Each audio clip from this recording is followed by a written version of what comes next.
যখন এই কঠিন মুসিবতের মধ্যে পড়ে যাবেন, বিপদের মধ্যে পড়ে যাবেন, তখনই আল্লাহ পাকের একটি নাম ধরে আল্লাহর কাছে সাহায্য চাবেন। ঘন্টা নয়, মিনিট নয়, সেকেন্ডের মধ্যে আল্লাহ পাক রব্বুল আলামিন আপনাকে সাহায্য করবে। রাসূল করিম সাল্লাল্লাহু আলাইহি সাল্লামের প্রিয় সাহাবী হযরত যায়েদ রাদিয়াল্লাহু তাআলা আনহু কঠিন মুসিবতের মধ্যে পড়ে গিয়েছিলেন। এমন মুসিবত, যায়েদ রাদিয়াল্লাহু তাআলা আনহুর হাত পা বেঁধেছে হত্যা করবার জন্য, মাত্র গলায় ছুরিটা চালায়া দিবে, এমন সময় যায়েদ রাদিয়াল্লাহু তাআলা আনহু আল্লাহ পাকের এই নামটি ধরে আল্লাহর দরবারে সাহায্য চেয়েছিল। আল্লাহ পাক রব্বুল আলামিন সেকেন্ডের মধ্যে জিবরাইলকে দিয়ে সাহায্য করেছিল। আপনি যতই কঠিন মুসিবতের মধ্যে পড়ে যান, দুশ্চিন্তায় পড়ে যান, যতই বালা মুসিবতের মধ্যে গ্রেফতার হয়ে যান, যদি আপনি বিশ্বাস করে আল্লাহ পাকের এই একটি নাম ধরে আপনি সাহায্য চান, আল্লাহ পাক রব্বুল আলামিন অবশ্যই সেকেন্ডের মধ্যে, বললাম ঘন্টা নয়, মিনিট নয়, সেকেন্ডের মধ্যে আল্লাহ পাক রব্বুল আলামিন আপনাকে সাহায্য করবে। হযরত যায়েদ রাদিয়াল্লাহু তাআলা আনহু রাসূলুল্লাহর পালক পুত্র ছিল। রাসূলুল্লাহর নিজের ছেলে সন্তান ছিল না, তবে ছেলে সন্তান ছিল, তারা নাবালেগ অবস্থায় ইন্তেকাল করেছে। রাসূলুল্লাহ সাল্লাল্লাহু আলাইহি সাল্লাম যায়েদ রাদিয়াল্লাহু তাআলা আনহুকে পালতেন, আদর করতেন, সন্তানের মতো ভালোবাসতেন। এই জন্য বিশ্বনবী মুহাম্মদুর রাসূলুল্লাহ সাল্লাল্লাহু আলাইহি ওয়াসাল্লাম বলতেন, ও সাহাবীরা, যায়েদ আমার পালক পুত্র, তোমরা তাকে পালক পুত্র বলবে না। যায়েদকে বড় ভালোবাসি, যায়েদকে বড় মুহাব্বত করি, যায়েদ আমার আপন সন্তানের মতো। যায়েদকে আল্লাহর হাবিব অনেক ভালোবাসতেন। আল্লাহর হাবিব হিজরত করে মদিনাতুল মুনাওয়ারায় চলে গেলেন। আল্লাহর হাবিব সাহাবীদেরকে বলে গেলেন, ও সাহাবীরা, তোমরা সুযোগে সুযোগে মক্কা থেকে হিজরত করে মদিনায় চলে যাবে। রাসূল করিম সাল্লাল্লাহু আলাইহি ওয়াসাল্লাম যেদিন হিজরত করে মক্কা থেকে মদিনায় চলে যায়, ফালাম্মা হাজারান নবী মিন মক্কা ইলাল মদিনা ফাইনতাফাতিন নবী ইলাইহা মাররাতান বা'দা মাররা ফাফাদাত আইনাহু বিদ্দুমু। আল্লাহর হাবিব সাল্লাল্লাহু আলাইহি ওয়াসাল্লাম এক কদম মদিনাতুল মুনাওয়ারার দিকে যায়, আর এক কদম বাইতুল্লাহর দিকে দৌড়ে চলে আসে। আবার এক কদম মদিনাতুল মুনাওয়ারার দিকে যায়, আর এক কদম বাইতুল্লাহর দিকে চলে আসে।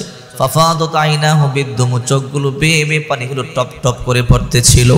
আল্লাহর হাবিব বাইতুল্লাহর গিলাফ ধরে চোখের পানি ছেড়ে কান্না করে বলে, বাইতুল্লাহ রে, মনের মধ্যে বড় স্বপ্ন ছিল, বড় আশা ছিল, তোকে সামনে রেখে প্রভুর ইবাদত করব, গোলামি করব, কিন্তু তোর সন্তানদের জন্য পারলাম না।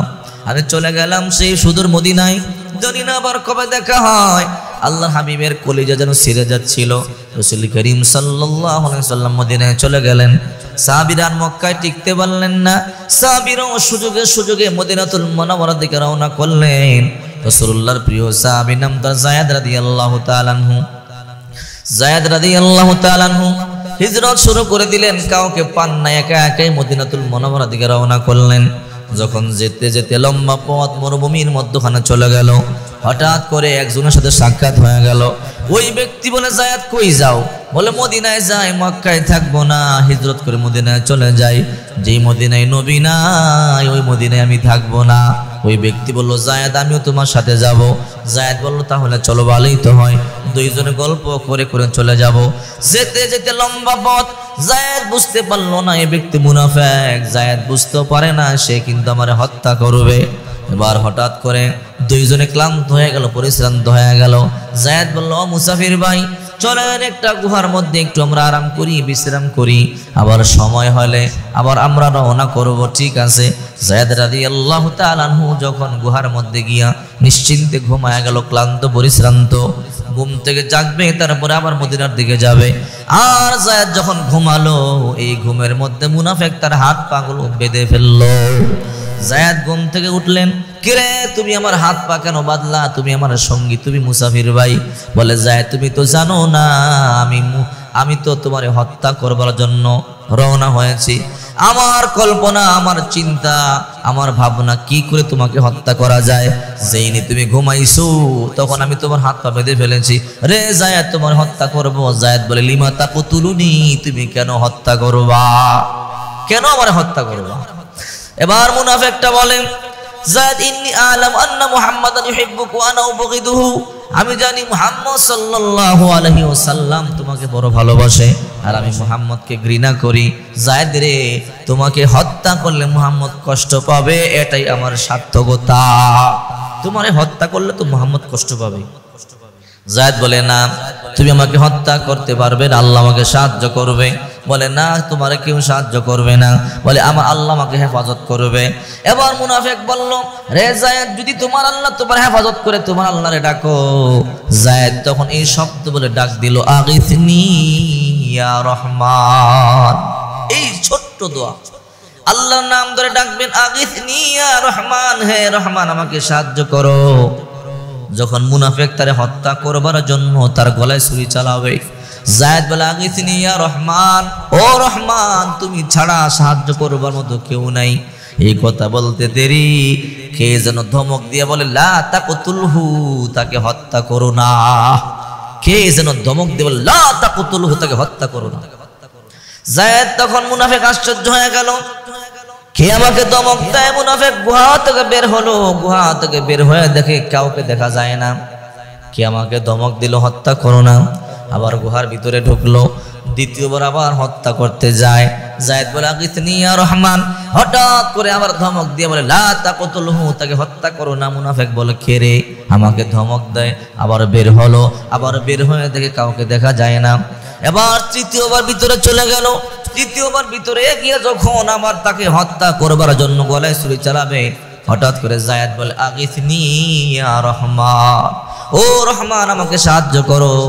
হঠাৎ করে আবার ধমক দিয়ে বলে, লা তাকতুলহু, তাকে হত্যা করো না। যখন এই কথা বলেছে তখন মুনাফিক তৃতীয়বার আবার গুহা থেকে বের হলো দেখবার জন্য, কি আমাকে ধমক দেয়? কাউকে দেখা যায় না। হঠাৎ করে তাকাইয়া দেখে ঘোড়ার মধ্যে নীল পাগড়ি বিশিষ্ট, সবুজ পাগড়ি বিশিষ্ট এক লোক বসা, হাতের মধ্যে তরবারি। মুনাফিককে টান দিয়া ধরে একটা কোপ দিয়ে দেহ থেকে তার কল্লাটা আলাদা করে দিয়েছে। যায়েদ রাদিয়াল্লাহু তাআলা বলেন, ও ভাই, কে তুমি? কি তোমার পরিচয় চিনতে পারি নাই।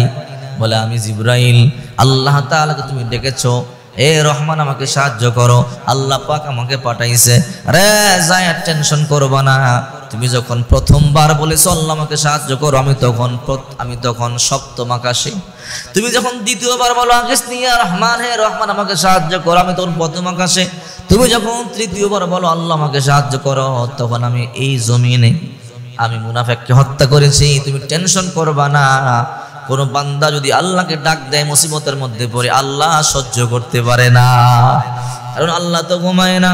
আল্লাহু লা ইলাহা ইল্লা হুয়াল হাইয়ুল কাইয়ুম লা তাখুযুহু সিনাতুন ওয়ালা নাওম লাহু মা ফিস সামাওয়াতি ওয়া মা ফিল আরদ মান যাল্লাযী ইয়াশফাউ ইনদাহু ইল্লা বিইযনি।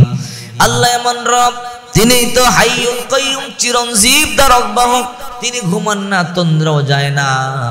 বলে, বান্দা যদি আমি ঘুমায়া যাই মুসিবতের মধ্যে, তুই যখন পরে আমাকে ডাক দিবি, তোরে কে সাহায্য করবে?